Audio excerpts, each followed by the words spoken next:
자, 이렇게 AACR 이벤트 학회가 예정되어 있는 가운데 변동성이 극심한 우리 시장 어떻게 좀 대응 전략 꼼꼼하게 세워보면 좋을지 경주마 시간으로 이어가 보도록 하겠습니다. 오늘의 시간 두 분과 함께 보도록 할게요. IBK 투자증권 정경민 팀장, 밸류파인더 이충원 대표 나오셨습니다. 어서 오세요. 네, 안녕하세요. 자, 앞서 원장님과 인터뷰에서도 이야기 나눴지만요. 이제 글로벌 3대 암학회 AACR이 다음 주 금요일이면 시작을 합니다. 이런 암학회에서 연구 개발, 연구 결과 발표로 기술 이전, 공동 개발에 나서는 국내 기업들이 어떤 투자 포인트를 좀 갖고 있는지 쫙 우리 정경민 팀장님이 정리해 주신다면요. 네, 개인적으로는 일정상의 모멘텀이 있겠지만 저는 이게 좀 당부를 좀 드리고 싶은 그런 말씀이 좀 있어가지고 네네. 지금 바이오에 거품이 없다라고 좀 말할 수 있는 사람은 거의 없지 않을까라는 생각이 좀 듭니다. 그래서 텐베거 종목들도 역사 속에 이제 뒤안길로 사라지는 종목들이 좀 많이 있었잖아요. 이제 그런 것들이 좀 많이 있었기 때문에 당부드리고 싶은 것들. 그러니까는 긍정적으로 찾는 것보다는 부정적인 거를 지워나가면 오히려 종목이 보이는 이제 이런 경우가 많이 있어요. 절대로 이제 바이오 투자는 귀동냥하지 않으셨으면 좋겠고 어려워도 어쨌든 후보 물질 또 파이프라인이 어떤 건지 어쨌든 좀 공부를 조금 하셔야 된다라는 말씀 드리고 싶고요. 그리고 이제 좀 바이오 종목들의 경우에는 이제 또 어떤 매출이나 수익 모델이 아직까지는 크지 않기 때문에 유상증자나 이제 메자닌 같은 CB 같은 이제 이런 희석 리스크가 굉장히 높은 이제 그런 종목군입니다. 이 부분에 대해서 반드시 한 2년 이상의 어떤 실험을 할 수 있는 이제 임상 실험을 할 수 있는 충분한 자본 유보가 되어 있는지 또 체크를 하셔야 될 것 같고요. 그리고 이제 그 파이프라인, 그 후보 물질이 최소한 10조 이상의 어떤 시장성을 갖고 있어야 된다. 그러니까 예를 들어서 항암제라고 한다면 여타의 항암제보다는 간, 위, 폐, 췌장 이런 쪽에 메이저 시장성을 갖고 있는지도 확인을 하셔야 될 것 같고, 그리고 이제 레퍼런스가 또 굉장히 중요하죠. 라이센스 아웃이나 국책과제 같은 것들을 한 번 이상이라도 존재를 했던 건가라는 것도 그 기업의 어떤 이제 역량을 볼 수 있는 부분이라고 좀 생각이 들고, 어떻게 보면 가장 중요한 부분이라고 할 수 있는데요. 그 오너와 경영진이 소위 말하는 주식 기술자라고 좀 폄훼하기는 좀 그렇습니다만 어쨌든 그런 이력이 있는지도 굉장히 좀 중요하게 살펴보셔야 될 것 같습니다. 그리고 한 번 이상 실패한 임상이 있는 물질을 계속해서 재탕하는 건 아닌지라는 거를 살펴보시면 거의 90% 이상의 그 바이오 종목들이 걸러지거든요. 네. 그래서 근데 그렇더라도 나는 이게 운명의 종목이야, 기도하는 마음으로 들고 갈래 하라고 한다면 제가 드릴 말씀은 없겠습니다만 어쨌든 이렇게 필터링을 한다면 이번에 단순한 그런 일정상의 모멘텀으로 난 5% 10% 단타 치겠어 이런 것들이 아니라고 한다면 어느 정도 좀 걸러지지 않을까라는 생각을 하고요. 개인적인 관심주를 말씀드린다면 저는 조금 의외이실 수도 있겠습니다만 네. 루닛 의료 AI 쪽. 비소세포암 이미지 관련돼서 기반 변이 예측 AI 모델을 아스트라제네카와 함께 발표를 하기로 했거든요. 그리고 이제 향후에 이제 본계약에 대한 그런 내용도 좀 나올 가능성이 좀 높기 때문에 저는 이번에 기존에 다른 그런 바이오 관련된 종목들도 있겠습니다만 AI와 관련된 루닛에 한번 좀 주목을 해보면 어떠실까라는 말씀도 좀 드려보도록 하겠습니다. AACR 일정을 앞두고 정경민 팀장님은 루닛을 지금 좀 주목하고 계시는 모습이었습니다. 자, 오늘 시장 이야기도 좀 쫙 해보겠습니다. 오늘 한은이 기준금리를 예상대로 동결을 했습니다. 경기 침체 우려가 확산이 됐는데도 동결을 했거든요. 오늘 전반적으로 좀 시장에 미칠 영향이라든지 한은의 결정, 우리 이충원 대표님 어떻게 지켜보셨어요? 네, 오늘 한국은행 이창용 총재가 2월 전망 시나리오에 대한 부분도 얘기를 했는데 미국 관세 정책을 고려하면은 오히려 낙관적이다라는 언급이 가장 인상적이었다고 보시면 될 것 같고, 물론 이제 불확실성이 크기 때문에 당장의 다음 달인 5월에 대한 전망 토대도 만들어지지 않았다.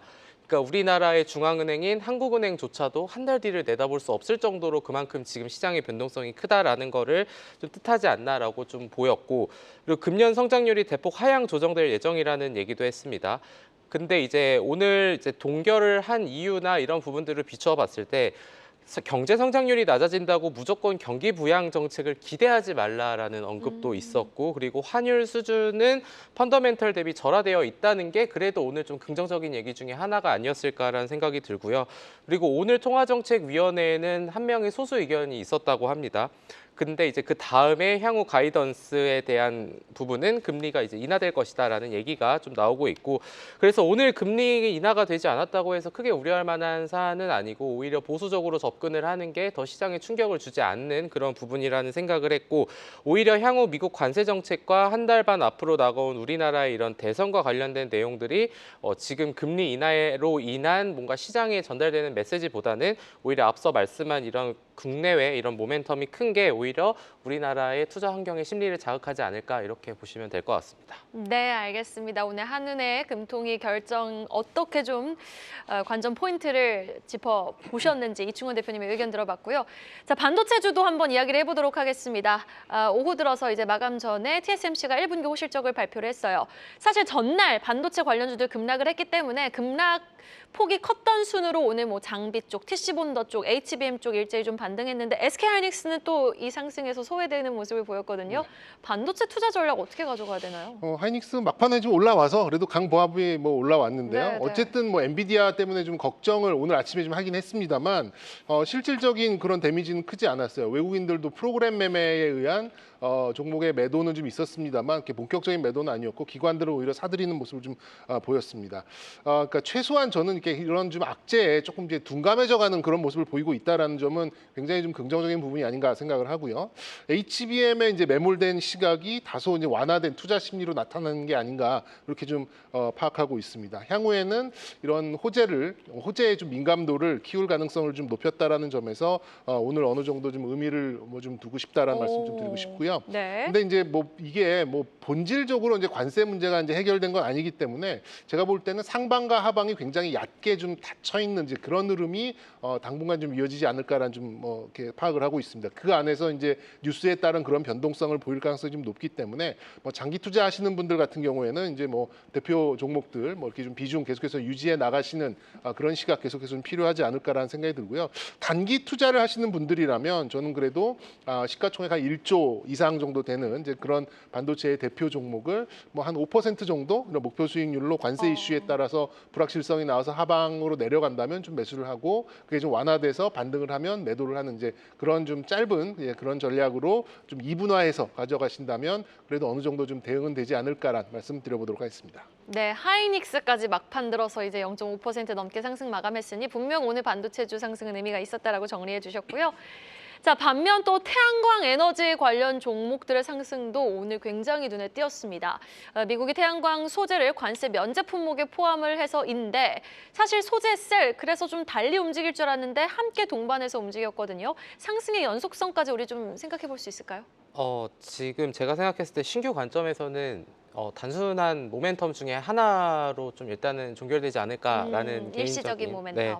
태양광 소재 관세 면제는 분명히 긍정적인 소식이고 이로 인해서 오늘 OCI나 OCI 홀딩스, 뭐 하나솔루션, 뭐 현대 HD 현대 에너지 솔루션 같은 종목들이 일제히 반등하는 모습이 나왔는데 사실 반대로 생각을 해보면은 그러면 태양광이라는 이런 신재생에서의 여러 가지 중에 하나로 분류되는 이 태양광이 과연 향후에도 관세가 면제됐다고 해서 미래의 성장성이 지금 갑자기 부각이 될까라는 관점으로 본다면 그런 부분에서는 크게 메리트는 없을 것 같고, 물론 낙폭이 과대하다라는 그런 부분에 있어서의 메리트는 충분히 있을 수 있지만 지금은 역배열 추세에서의 전환점이 되는 그 시기에 들어가도 늦지 않다라는 생각을 하고 있고, 그러면 지금까지 주가가 많이 하락을 했는데 그럼 기존의 주주분들은 지금이라도 이제 뭐 나와야 되냐라는 부분에 대해서는 일단은 좀 더 기다려왔던 시간이 있기 때문에 이게 또 관세라는 게 사실 엔비디아도 어제 주가에 충격이 있었던 게 아니 엔비디아가 그래서 미국에 투자 많이 해놨는데 갑자기 왜 또 그거를 그렇게 하냐.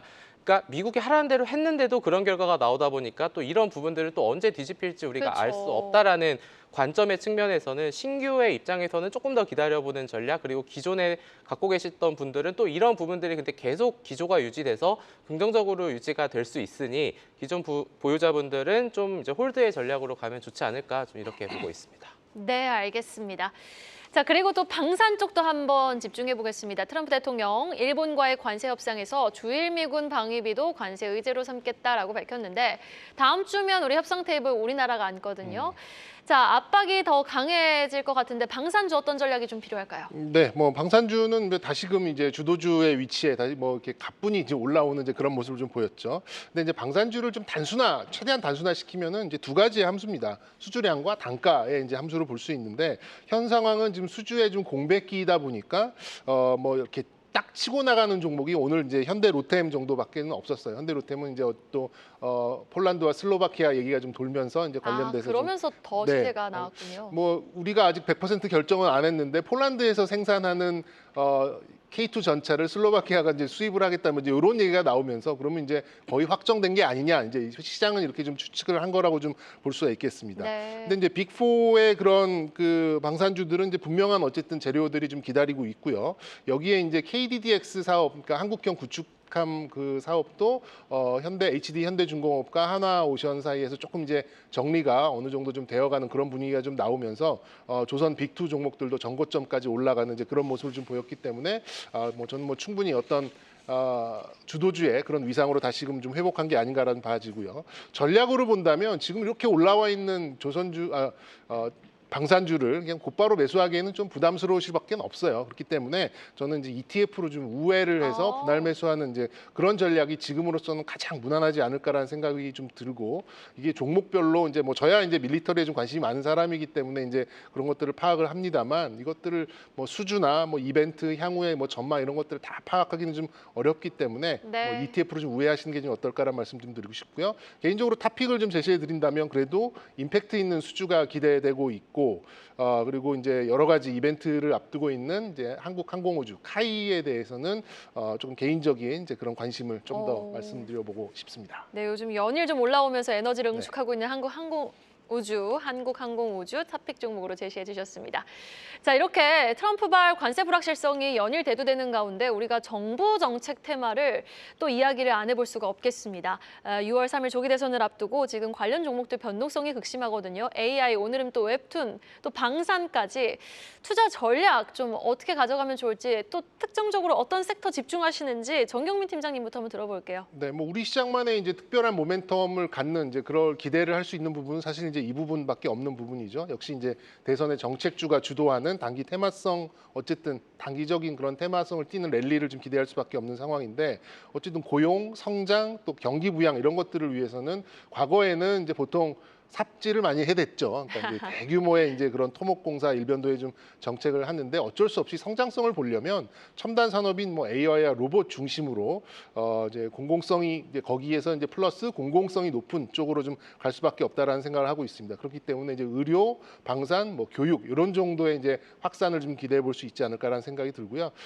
대부분의 종목들이 이제 주가 하락으로 좀 훼손된 이제 그런 상황이다 보니까 그걸 돌려 세울 만한 그런 재료로 보면 충분하다라는 좀 생각이 드는데 여기서 저는 핵심을 갖고 있는 게 이제 공공성이라는 부분입니다. 키워드로 좀 공공성을 좀 보고 있다 보니까 어쨌든 관련된 데이터를 많이 가지고 있는 그런 기업들이 어제 오늘 좀 반등을 좀 많이 해주고 있거든요. 이 연속성은 좀 이어지지 않을까라는 생각을 좀 가지고 있는데 그렇게 본다면 뭐 더 좋은 비주원 같은 종목들, 뭐 역시 이제 기업들의 회계 데이터 많이 가지고 있죠. 한글과 컴퓨터는 역시 라지 랭귀지 모델에 있어서 한글에 대해서 많은 표현들을 좀 가지고 있는 그런 데이터.